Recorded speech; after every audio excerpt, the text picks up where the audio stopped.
지금 임대차 3법이 어떻게 지금 되는 거냐 뭐 이런저런 말들이 많은데 모든 키는 사실은 정부가 가지고 있잖아요. 네. 발등에 불 떨어지니까 모든 책임을 국민 다주택자나 그렇죠. 얘네들이 해라. 안녕하세요.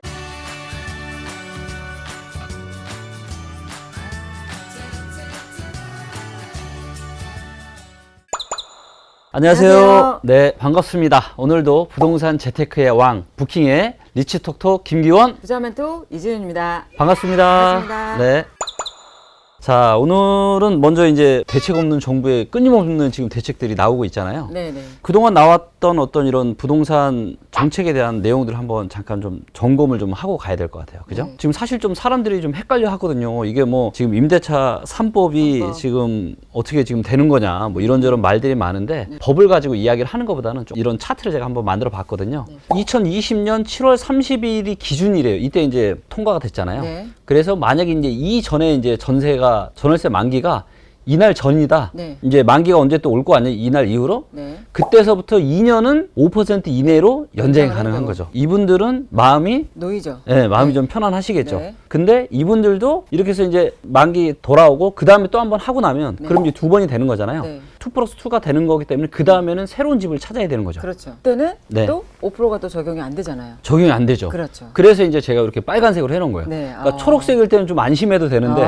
빨간색일 때는 지금 이제 불안불안하다. 불안불안한 거죠. 네네. 결국에는 싼 새 전월세를 구하러 가거나 네네. 당연히 집주인 입장에서는 네. 많이 올리려고 하겠죠. 그렇죠. 그렇죠. 네. 신규 입주 물량이 많은 곳을 아마도 좀 찾아서 찾아야 가시는 된다. 게 좀 많이 도움이 될 것 같고요. 네. 그러면 이제 앞으로 이제 새로 이제 완전 부여되시는 분들 그런 분 계시잖아요. 네네. 이분들은 지금부터 이제 신규 입주 물량 많은 곳을 찾아서 찾으셔야 되겠네요. 네. 떠나셔야 될 것 같고요. 네. 그래서 이제 신규 입주 물량 많은 곳을 저희가 당연히 찾아볼 수 있을 거고요. 네네. 그다음에 이제 9월 달에 출시될 리치고에 신규 입주 물량이 많은 데를 아예 저희가 그 따로 아예? 랭킹 페이지를 만들려고 해요. 아. 내가 이제 관심 있는 지역에서 어디가 입주 물량이 많은지 이런 것들 한눈에 볼 수 있으니까 그 데이터를 보시면 아마 좀 도움이 되실 것 같고요. 네. 자, 그런데 정부가 또다시 지금 이야기가 네. 나오고 있는 게 있죠. 표준 임대료라고 해서 네네네. 지금 이제 새롭게 지금 전세를 이 빨간 보에 해당하는 이런 분들은 전세가가 또 너무 올라가니까 네네. 못 살겠다. 그럼 나는 어떻게 해야 되냐. 그러니까 정부가 또다시 그러면 표준 표준 임대료라는 임대료를 거를 만들겠다. 이건 뭐 너무 좀 어이가 없는 게 네. 자본주의 사회에서 임대료를 표준으로 해서 네. 요 정도는 지켜라라고 제시를 하는 거잖아요. 그렇죠. 공산주의도 아니고 어떻게 보면 나라에서 임대료를 정해준다는 발상 그렇죠. 자체가 전 너무 좀 독특한 조금은 또 이해도 가는 게 네. 주거 같은 경우는 이제 모든 국민한테 다 해당이 되는 내용들이잖아요. 네. 그 어떤 사람이라도 내가 살아야 될 지분이 집이 있어야 있어야 되는 되니까. 거니까. 근데 그렇죠. 이런 주거 시장이 너무 불안정해지면 국민들의 어떤 이런 행복도가 굉장히 많이 떨어지고 그렇죠. 이게 결국은 정치인들한테는 굉장히 많은 영향이 있으니까 아무래도 이제 좀 안정화를 시키려고 하지만 저도 이 부분에 대해서도 조금 할 말이 좀 많은 게 국민들한테 세금을 걷는 대신에 해줘야 될 일이 일자리를 만든다거나 그렇죠. 아니면 주거 안정을 하기 위해서 공공임대주택을 네. 제공을 한다거나 이런 부분들이 나라에서 해야 되는 일인데 그렇죠. 이거를 민간한테 떠넘겨서 니네들이 대신 주거 안정을 시켜줘라 이런 그렇죠. 얘기는 저는 마찬가지라고 네, 보거든요. 맞아요. 나라가 해야 될 일을 민간한테 떠넘기는 거니까 그렇죠. 직무유기다 이렇게 볼 수도 있는 맞습니다. 거죠. 네. 사실 이제 데이터로 보면은 뭐 어디가 인구가 느는지 일자리가 느는지 그래서 어디다가 얼마큼 아파트를 짓고 주택을 좀 공급해야 되는지를 알 수 있거든요. 그렇죠. 근데 그렇게 해서 사실 미리미리 준비를 했으면 좋았는데 네. 그거를 못 하다가 사실 이렇게 발등에 되니까 불 떨어지니까 모든 책임을 국민 다주택자나 그렇죠. 얘네들이 해라. 그렇죠. 민간임대들이 해라. 네, 이렇게 하고 맞아요. 있는 거니까. 네. 그러다 보니까 사상 초유의 못 살겠다라고 해서 뭐 수천 명이 또 길거리를 뛰어나가가지고 네. 막 조세저항 운동도 하고 네. 막 임대주택자들 막 다 나가가지고 막 시위도 맞아요. 하고 막 이러더라고요. 네. 모든 키는 사실은 정부가 가지고 있잖아요. 네. 사실 이게 아무리 마음에 안 들어도 이게 뭐 정부가 하라면 까라면 까야죠. 어떡합니까 이거. 근데 전에는 이제 리치고가 없었으니까 앞으로는 또 정부에서도 또 리치고라는 프로그램을 이용하면 그렇죠. 런 주거 안정이나 이런 데에 대해서 미리미리 좀 대비해서 공급량이나 이런 거를 조절할 맞습니다. 수 있지 않을까. 그렇죠. 네. 예, 좋은 말씀 감사합니다. 또 이렇게 깨알 홍보를 또 해주시고. 지금 또 보니까 이제 임대차 3법 통과 후에 네. 지금 서울의 전셋값이 엄청 또 뛰었다라고 해요. 네, 맞아요. 전셋값이 지금 앞으로 어떻게 될 건지. 심각하죠. 예. 전세를 많이 못 올려받고 기존 세입자하고 이게 계약을 하게 되면 4년을 무조건 보장을 해줘야 되니까 그렇죠. 전세가 오를 게 너무 불을 보듯 뻔한데 맞아요. 신규를 하거나 자식이나 부모님 아니면은 본인이 들어가 살 때는 네. 임대차 3법에 대한 거에 네. 대한 적용을 안 받잖아요. 그렇죠. 그렇다 보니까 예를 들어서 2주택자 같은 경우에는 원래 전세 전세를 주던 집을 자식을 들여서 살 거니까는 임차인한테 나가라 이렇게 하는 경우들도 꽤 많다 그러더라고요. 맞아요. 그러다 보니까 전세 물량이 점점점 줄어드는 부분도 있는 것 같아요. 그렇죠. 내 집을 사는 입장에서 본다라면 세입자가 없는 집을 사야 되는 거잖아요. 그렇죠. 그러면 또 집주인 입장에서는 그럼 아예 그냥 세입자를 내보내 버리고 그렇죠. 집을 비워놓은 상태로 팔려고 하겠네요. 그렇죠. 그죠? 네. 데이터로 한번 확인을 잠깐 한번 해볼까요? 실제로 네. 그런지. 네. 이게 전세 수급 데이터라고 하는 게 있어요. 네. 전세가 지금 수요가 얼마나 많은지, 공급이 얼마나 많은지를 알 수가 있거든요. 네. 전세랑 매매 수급 데이터예요. 요게 이제 100보다 높으면 전세가 공급보다 수요가 많은 거예요. 네. 그러니까 수요가 많으니까 전세 가격이 올라갈 수밖에 없겠죠. 그렇죠. 그렇죠? 네. 방향들이 전부 다 어때요? 위를 향해 있네요. 위로 향하고 있는 지역들이 되게 많죠. 네. 요게 위에 있을수록 전세 수급이 매우 높은 거예요. 서울, 대전, 경기, 대구, 울산, 제주. 울산이나 제주 네. 같은 경우는 거의 185 막. 네, 거의 뭐 이렇게 지금 190에 600 하고 있네요. 그러니까 이런 데들은 지금 전세가 너무 없는 거예요. 서울 같은 경우를 한번 보면 네. 서울에 이제 전세 수급이 원래는 이렇게 쭉쭉 떨어졌잖아요. 네네. 2019년 초반을 저점으로 해서 그 이후로는 계속 올라와서 지금 상당히 지금 많이 높아졌잖아요. 지금 정도의 전세 수급 2015년 정도랑 비슷하거든요. 숫자 자체가 180이 넘기 때문에 네. 굉장히 지금은, 그리고 이제 당분간은 서울의 입주 물량도 내후년까지는 서울만 보면 그렇게 작지 않거든요. 네네. 당분간 서울의 어떤 전세가의 강세는 계속 유지가 될 수밖에 없다. 그리고 이제 임대료가 지금 이제 뭐 바뀐다 뭐 이런 얘기가 있는데 이거 어떻게 계산하는지 너무 복잡하다. 그죠? 그렇죠. 네. 너무 복잡하죠. 네. 네. 여기는 뭐 네. 기준금리도 들어가고 여러 가지가 들어가는데 네. 그래서 이거를 쉽게 볼 수 있는 사이트가 있어요. 네. rentHome.go.kr 네. 여기 들어가시면 임대료 계산하는 요게 있어요. 보증금이 계산하기 쉽게 한 10억으로 해볼게요. 그러면 이거를 만약에 반전세나 월세로 할 돌린다. 지금 뭐 전세 5억이다. 그러면 월 임대료가 얼마가 되느냐? 보증금 5억에다가 월 임대료 183만. 예. 상한선을 지금 5%라고 봤을 때. 네, 그렇죠. 예. 그래서 이게 너무 서민들한테 지금 부담이 된다. 네네. 그래서 이제 지금 또 지금 2%로 네. 좀 낮추자. 낮춘다고? 예, 뭐 또 이런 얘기들이 나오고 있거든요. 173만 3천 원이 되네요. 와, 근데 이제 그러니까, 진짜 별 차이가 안 나네요. 근데 과거에는 기준금리가 조금 높았을 때는 인상률을 적용하게 되면은 전세에서 월세로 전환할 때 월세를 더 많이 내야 되는 그런 부분들이 있었거든요. 그렇죠. 이 2%로 하니까는 네. 조금 낮아지긴 하는데 그렇게 네. 크게 많이 낮아지지는 않네요. 네, 네. 네. 근데 이 2%로 내리는 것 자체도 네. 사실 5%도 사실은 물가 상승률 정도만 어느 정도 감안해주는 수준인데 네. 2%는 사실 물가 상승률에도 못 미치는 수준이기 때문에 못 미치죠. 제한이 나오기는 했어도 네. 사실 2%로 낮추기는 조금 어려울 쉽지 것 않죠. 같은데요. 네, 예. 맞아요. 반발이 너무 심할 것 같아요. 심하죠. 예. 그리고 이것도 이제 1년에 2%가 아니잖아요. 그렇죠. 2년에 2년에 2%니까 2%니까 1년에 이거는 1% 받는 네, 건데 맞아요. 이거는 반발 때문에 사실 통과되기는 조금 어렵겠다 이렇게 판단하고 네, 있습니다. 맞습니다. 예. 이번에는 또 신규 계약도 포함해서 하겠다라는 이야기까지 또 나오고 있다면서요. 맞아요. 그렇죠. 시장에서 반발이나 이런 부분들이 좀 심할 거기 때문에 음. 좀 이런 부분들을 좀 통과되기 좀 어렵지 않을까 이렇게 네. 판단하고 있습니다. 거의 어떻게 보면 지금 뭐 부동산 관련한 대책들이 매일 나오고 있잖아요. 아, 저는 어떻게 보면은 네. 무슨 부동산 대책이 네. 햄스터가 새끼 낳듯이 낳는다. 정부에서 이제 하도 네. 이제 뭐 각종 규제를 해도 안 잡히니까 네. 제발 공급 좀 해라. 네. 공급을 안 하니까 지금 이렇게 되는 거 아니냐 네, 해서 이제 네. 뒤늦게 지금 공급을 대책을. 또 하려고 하잖아요. 네네네. 문재인 정부 들어서 발표된 거를 합치게 되면은 네. 한 127만 호 정도가 공급을 하겠다는 이야기거든요. 아, 그래요? 그러면 지금 전국의 1년 수요가 대략 한 30만 원, 35만 원 정도 이렇게 잡고 있죠. 네. 그런데 수도권에만 전국 아파트 수요를 수도권에만 한 5년치, 6년치를 한꺼번에 공급하겠다는 이야기잖아요. 네. 사실은 여러 가지 이제 말들이 많은데 일본처럼 잃어버린 그렇죠. 20년이 올 수도 있다, 네. 30년이 올 수도 있다, 뭐 이런 이야기들도 많고 네. 그 일본하고 잠깐 이제 비교해서 좀 설명을 드리면 일본처럼 대공황을 겪기는 조금 어렵다라고 판단하고 있는 게 그 일본 같은 경우에는 1970년도에 미국이 이제 제조업이 좀 쇠퇴가 되면서 미국에 있던 공장이나 재원들이 이제 일본으로 많이 옮겨가면서 일본이 미국을 상대로 이제 수출을 하게 되면서 그때 일본이 굉장히 급성장을 하게 맞아요. 됐거든요. 네. 예. 그러면서 너무 일본이 잘 나가니까 음. 미국 GDP 한 70%까지 육박을 하다 보니까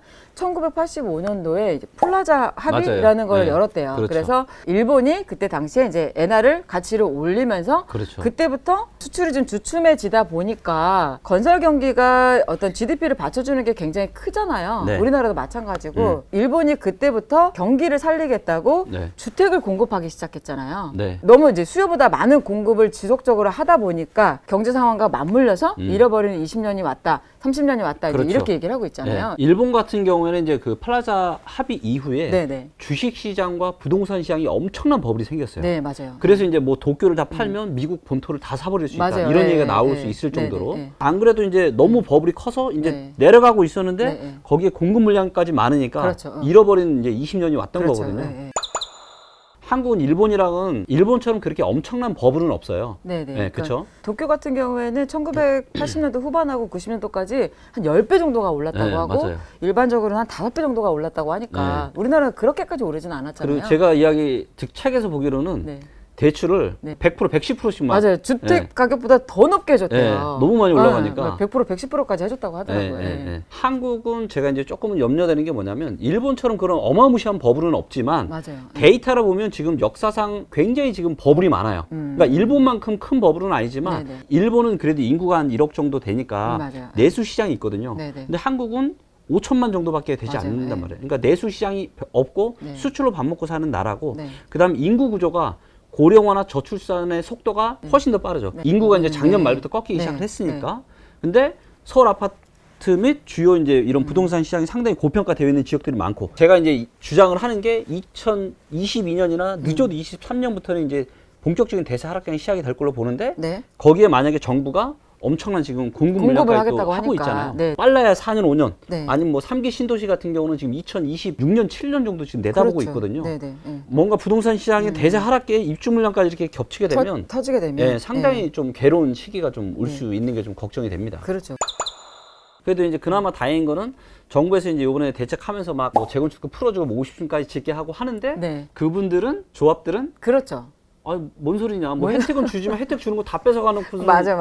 실익이 없다 이거죠. 맞아요. 그러니까 맞아요. 안 하려고 하는 거죠. 맞아요. 또 한 가지를 좀 짚어드리고 싶은 게 뭐 재개발하고 재건축해서 재개발 용적률 높여서 2만 호 공급하고 그다음에 재건축도 높여서 5만 호 그렇죠. 공급하겠다라고 하는데 네. 될까 싶은 생각이 들어요. 맞아요. 일단 재개발은 2만 호로 공급하겠다라고 하는 게 정비구역 해제된 데들을 다시 풀어서 그렇죠. 공급을 하겠다라고 하거든요. 맞아요. 그리고 분양가 상한제도 적용을 안 하겠다 이렇게 하는데 SH나 LH가 투입돼서 공공개발로 다시 하겠다라고 하는데 사실 재개발은 주민 사업이잖아요. 네. 그러다 보니까 그 안에 있는 유지들의 힘이 굉장히 세거든요. 그 지역에 있는 지역구들의. 네. 근데 이 지역이 정비구역 해제까지 됐다라는 거는 그 지역의 유지들이나 비상대책위원회라고 해서 비대위들의 힘이 어마어마하게 막강하다는 이야기거든요. 그 일대를 주름 잡고 있다는 거나 마찬가지인데 그렇죠. 네. 그거를 정비구역 해제까지 풀어버린 거를 SH나 LH가 들어가서 너네도 용적률 좀 더 줄 테니까 다시 풀어라 라고 한다고 그게 되겠냐는 거죠.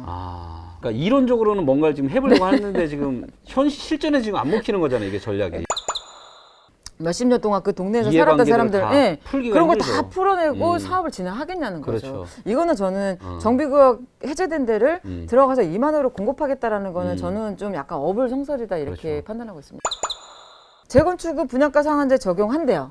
그리고 용적률도 최대 500%까지 해서 뭐 250%만 지을 수 있는 거를 500%까지 한다니까 네. 그것도 50층까지도 지어주게 한다니까는 예를 들면은 500세대 지을 수 있는 거를 1000세대 지어주겠다고 하는 거거든요. 근데 여기서 중요한 거는 늘어나는 거에 50%에서 70%는 나라에 갖다 바쳐야 돼. 기부 체납을 해야 되는 건데 그렇군요. 네. 그 나머지 이게 또 90%는 또 환수를 해가겠대요. 근데 남는 거 하나도 없네. 그렇죠. 근데 네. 이 50% 70% 기부 체납 받는 거는 50%는 공공 임대로 공급을 하고 50%는 공공 분양을 하겠다는 건데 네. 공공 분양까지는 그래도 괜찮은데 공공 임대를 준다라고 한다는 거는 예를 들어 잠실주공 5단지나 음마아파트 단지들은 고품격 단지를 지으려고 하는데 그렇죠. 내가 실익은 얼마 되지도 않은데 공공임대주택까지 넣게 되면 어쨌든 단지의 어떤 이런 부분들이 그분들은 떨어진다라고 생각할 수가 있잖아요. 맞아요. 그렇죠. 그러면 이익도 별로 없는데 서울의 주요 단지들의 재건축 조합에서는 이번에 나오는 이 대책을 전혀 반기지 않는다라는 게 문제인 거죠. 맞아요. 네. 그래서 제가 아는 뭐 어떤 부동산 전문가분은 네. 이번에 공급 대책을 가지고 네. 이론으로만 연애를 배운 매력 없는 오빠 같다. 뭐 이런 표현을 하시더라고요. 네. 자.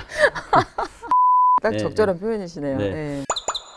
요번에 그 또 틈새 시장이 있다면서요? 네네. 아, 경매 시장. 네. 네. 네. 사실 경매가 지금 신문에 보니까는 되게 급냉이 됐다, 뭐 안 좋다, 막 이런 이야기들이 많이 나오는데 잠깐 요만큼 떨어진 거 가지고 네. 너무 이렇게 대서특필하고 막 좀 호들갑을 떤다, 저는 이렇게 생각하고 있고요. 네. 실제로 뭐 세종이나 대전 같은 경우는 굉장히 좀 높은 경쟁률을 또 기록하고 있고, 네. 또 여기서 또 이런 또 팁을 드리면, 사실 토지거래 허가구역으로 묶인 강남 일대, 잠실 일대 이쪽 같은 경우에는 경매로 취득하게 되면 토지거래 허가를 안 받아도 됩니다. 아, 그러니까 이런 부분들 야. 때문에 어. 강남이나 잠실 일대 이런 데들은 오히려 경매꾼들이 굉장히 많이 몰린다고 그렇죠. 해요. 아, 그냥 뭐 물건 나오는 대로 그냥 씨가 마르겠네요. 그렇죠. 그렇다고 봐야 되죠. 음. 이번에 이제 취득세, 2주택자에 대해서는 취득세를 8%로 올리고 3주택에 대해서는 12%까지 15%, 올렸잖아요. 사실 이거는 일반 매매로만 취득을 했을 때 취득세율이 그렇게 적용이 되는 거기 때문에 경매로 매입을 했을 때는 예. 그냥 일반 세율이 적용이 된대요. 아, 그래요? 제가 아는 회계사님한테 확인을 했었는데, 무주택자나 아니면은 1주택만 갖고 있거나 네. 2주택자여도 어떤 종부세에 대한 그런 큰 부담이 없는 투자자라면 경매 시장으로 몰릴 가능성도 굉장히 크다. 저는 이렇게 오히려 보고 있어요. 그렇겠네요. 네, 네. 네. 자, 이렇게 해서 이제 저희가 또 최근에 이슈되고 있는 여러 가지 이제 부동산 관련한 이런 어떤 정책이나 대책들에 대해서 한번 짚어봤고요. 정부에서는 지금 뭐 또 지금 발표한다라고 하죠. 그래서 끊임없이 아까 뭐가 새끼 난다고요? 아, 예전에 제가 집에서 기르던 햄스터가 햄스터. 네, 햄스터가 이제 새끼를 엄청 자주 낳더라고요. 쟤는 그랬구나. 뭐 이렇게 새끼를 자주 낳나 이랬었는데 거의 뭐 그런 빈도로 거의 이제 나오는 것 같아요. 햄스터 같은 지금. 정책을 꾸준하게 지금 내고 있는데, 근데 어찌됐건 저희들은 또 현장에서 이런 부분들을 끊임없이 또 어떤 대책들이 나오면 거기에 네. 대해서 저희가 준비를 하고 또 거기에 맞춰서 이제 행동들을 해 나가야 되니까 네. 저희가 앞으로도 계속 이런 부분들을 팩트 체크해 나갈 거고요. 네. 오늘 내용도 좋으셨다라면 네. 좋아요, 구독, 알람 알람 설정 눌러주세요. 눌러주세요.